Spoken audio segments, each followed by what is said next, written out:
World heart federation জানিয়েছে প্রতি বছর প্রায় 2.25 কোটি মানুষের মৃত্যু হয় হৃদরোগে আক্রান্ত হয়ে।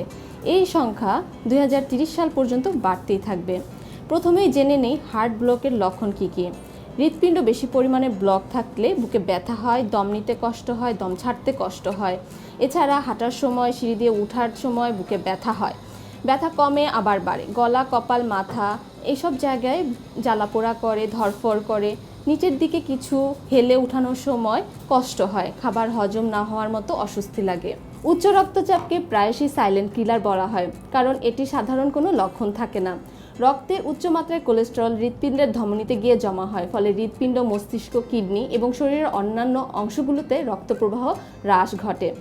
আপনার যদি ডায়াবেটিস থাকে তবে হার্টের ব্লক হওয়ার সম্ভাবনা সবচেয়ে বেশি। আপনার দেহে পর্যাপ্ত পরিমাণে ইনসুলিন তৈরি করতে পারে না এবং ইনসুলিন ব্যবহার করতে পারে না, ফলে ডায়াবেটিসযুক্ত ব্যক্তিরা হৃদরোগে আক্রান্ত বেশি হয়ে মৃত্যু ঝুঁকির দিকে চলে আসেন। স্থূলতা বা দেহের অতিরিক্ত মেদ বা খারাপ কোলেস্টেরল বেশি থাকলে কিন্তু উচ্চ রক্তচাপ এবং অন্যান্য ভালো কোলেস্টেরলের মাত্রা কিন্তু বেড়ে যায়। তখন স্থূলতা, রক্তচাপ এবং ডায়াবেটিসের পাশাপাশি হৃদরোগের অনেক ধরনের কারণ কিন্তু এগিয়ে আসে। মহিলাদের তুলনায় পুরুষদের হার্ট অ্যাটাকের ঝুঁকি কিন্তু বেশি থাকে এবং পুরুষরা জীবনের প্রথম দিকে আক্রান্ত হওয়ার সম্ভাবনা বেশি থাকে। আসুন জেনে নেই হার্ট ভালো রাখতে কী খাবো। পেঁপেতে ক্যারোটিনয়েড, বিটা ক্যারোটিন, বিটা ক্রিপ্টোজ্যান্থিন এবং লুটিন রয়েছে। এটি আপনার ডায়েটে ভিটামিন এ এবং সি ছাড়াও ফোলেট, ক্যালসিয়াম এবং পটাশিয়াম যুক্ত করে, যা হার্টের স্বাস্থ্যকে রাখে দুর্দান্ত। টমেটো বিটা, আলফা এবং অন্য ধরনের ক্যারোটিন রয়েছে। Lycopene, lutein, carotenoids, vitamin C, potassium, folate এবং ফাইবারযুক্ত একটি বহুমুখী হার্টের জন্য স্বাস্থ্যসম্মত খাবার। মিষ্টি আলু সস্তা খাবার, কিন্তু এর ভিতরে রয়েছে ভিটামিন এ এবং সি। এছাড়াও মিষ্টি আলু হলো ভিটামিন ই এর একটি ভাণ্ডার। এছাড়াও এর মধ্যে রয়েছে পটাশিয়াম, ফোলেট এবং ক্যালসিয়াম। ফাইবারযুক্ত, তাই কোলেস্টেরলের মাত্রা কমাতে কিন্তু অনেক কাজ করে। তবে খোসাসহ খাবেন, এটা কিন্তু মাথায় রাখতে হবে। পুষ্টিমূল্য যদি বেশি পেতে চান তাহলে কিন্তু ব্রোকলি খেতেই হবে। বিটা ক্যারোটিন, ভিটামিন সি, ই, পটাশিয়াম, ফোলেট, ক্যালসিয়াম এগুলো কিন্তু খুব বেশি পরিমাণে থাকে ব্রোকলিতে, তাই হার্টকে ভালো রাখে। এছাড়া ব্রোকলি কিন্তু পাওয়ার হাউসও বলা হয়। গাজরে প্রচুর বিটা ক্যারোটিন রয়েছে। এই বিটা ক্যারোটিন হৃদরোগ এবং স্ট্রোকের ঝুঁকি কমাতে সাহায্য করে। খেজুর হচ্ছে এমন একটি খাবার যেটা কিনা পটাশিয়াম সমৃদ্ধ, রক্তচাপ নিয়ন্ত্রণে গুরুত্বপূর্ণ ভূমিকা রাখে। Journal of agriculture and food কেমিস্ট্রিতে প্রকাশিত এক সমীক্ষা অনুসারে খেজুর ট্রাইগ্লিসারাইডের মাত্রা কমাতেও সহায়তা করে, যা হার্ট অ্যাটাক এবং স্ট্রোকের সাথে যুক্ত।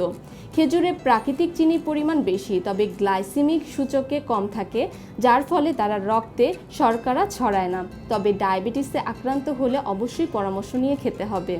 কলা অ্যান্টিঅক্সিডেন্টগুলোর একটি ভালো উৎস, যা হৃদরোগের ঝুঁকি হ্রাস করে। পটাশিয়াম উচ্চ সোডিয়াম স্তরের সাথে লড়াই করে এবং ধমনী ব্লক করা থেকে সুরক্ষা দেয়। মেডিকেল নিউজ টুডের মতে পটাশিয়াম প্রস্তাবিত খাওয়ার মাত্রা হচ্ছে 4700 মিলিগ্রাম এবং একটি মাঝারি সাইজের কলাতে 422 মিলিগ্রাম পটাশিয়াম থাকে। তাই কলা খেতে কোনো বাধা নেই, তবে টক মিষ্টি কলা গ্রহণ করুন। একটু মেনে চলুন, আপনার ওজন ঠিক রাখুন, প্রতিদিন 35 থেকে 40 মিনিট হাঁটুন। শারীরিক ব্যায়াম ছাড়াও আরও হাজার ধরনের ডায়েট আছে, সেগুলো ফলো করুন। উচ্চ ক্যালোরিযুক্ত সস বা লবণযুক্ত খাবার পরিহার করুন। ফলমূল এবং শাকসবজি দিয়ে উচ্চ ক্যালোরিযুক্ত খাবার প্রতিস্থাপন করুন। প্রতিদিন ডায়েটে টক ফল রাখুন। বেশিরভাগ শস্য পরিবেশনের জন্য ফাইবার সমৃদ্ধ পুরো শস্য গ্রহণ করুন, যেমন গমের রুটি। সপ্তাহে কমপক্ষে 2 বার মাছ খান, বিশেষত ওমেগা 3 ফ্যাটি অ্যাসিডযুক্ত মাছ খান। ফ্যাট ফ্রি এবং কম ফ্যাট দুগ্ধজাত খাবার নির্বাচন করুন। দই খেতে পারেন, দুধ হজম না হলে মিষ্টি দই খেতে পারেন। সপ্তাহে কমপক্ষে 2 বার মাছ খান, বিশেষত ওমেগা 3 ফ্যাটি অ্যাসিডযুক্ত মাছ। ফ্যাট ফ্রি এবং কম ফ্যাট দুগ্ধজাত খাবার নির্বাচন করুন। দই খেতে পারেন, দুধ হজম না হলে। মিষ্টি দই খাওয়া যাবে, তবে অল্প পরিমাণে। স্যাচুরেটেড ফ্যাট এবং ট্রান্স ফ্যাট সীমাবদ্ধ করুন। যদি আপনার রক্তের কোলেস্টেরল কমাতে চান, কোল্ড ড্রিঙ্কস ধরনের পানীয় খাবার থেকে বিরত থাকুন। অ্যালকোহল এবং ধূমপান ছাড়তে হবে। আপনারা নিশ্চয়ই বুঝতে পেরেছেন এই হৃদয়ে পাথরে গড়া নয়, এর যত্ন নেওয়া আবশ্যক।